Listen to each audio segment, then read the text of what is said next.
So in this session, we're going to learn about some functions in Excel which are dependent upon the type of value that you have in your Excel cell. And we're going to see how these functions could be used in conjunction with other functions to achieve a specific task. So right now, I have three cells with the values over here, A2, A3 and A4. A2 cell is definitely a cell which has an error, and it tells me that it has a name error or sort. The second cell, A3 cell, has a numeric value, and the third cell has a text value of India over here.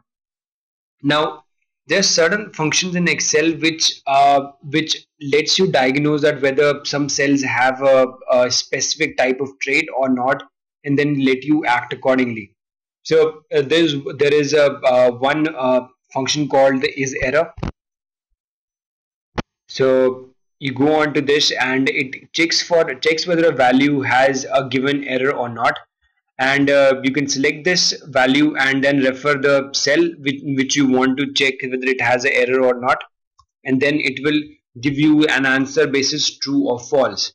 So in a certain kind of a scenario, I would have written that say we're going to use the if function again, and so I want to create up a logical test that basis whether this formula has an error or not. I want to give my cell E2 a value of say 1 or 2. So I can begin with saying that if this value is equal to true, then I need the cell E2 to have a value of 1.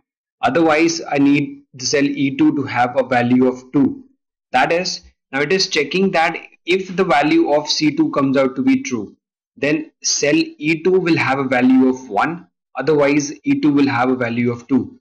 Now pressing the enter button would give me the value of 1. So indirectly, we have checked for the existence of error in a cell, and basis that we have assigned a different cell a value of 1 or 2. So say this was not an error and it included a genuine number, say 1, 2, 3, 4. You can see C2 turns out to be false, that is, this is not an error, and E2 gets a legitimate value. So there is another formula which lets you know that does a cell has a numeric value or does it has a text value. So in this case, you go for is number, and then you need to go to the cell which has the value, closing bracket. Pressing the enter would tell you that the C3 value turns out to be true.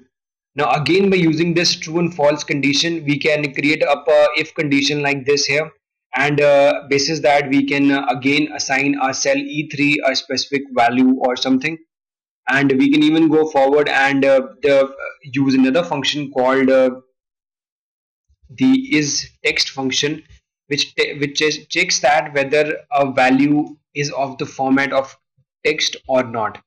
So you can again see this is a text value and it has turned out to be true, and we can use this condition in a different if formula which checks for the existence of a text value or a numeric value and assign say E4 cell a specific value, just like we did for the cell E2. So this is all about the different functions in Excel which check for the existence of errors, text or numeric values in Excel cells. Thank you for watching.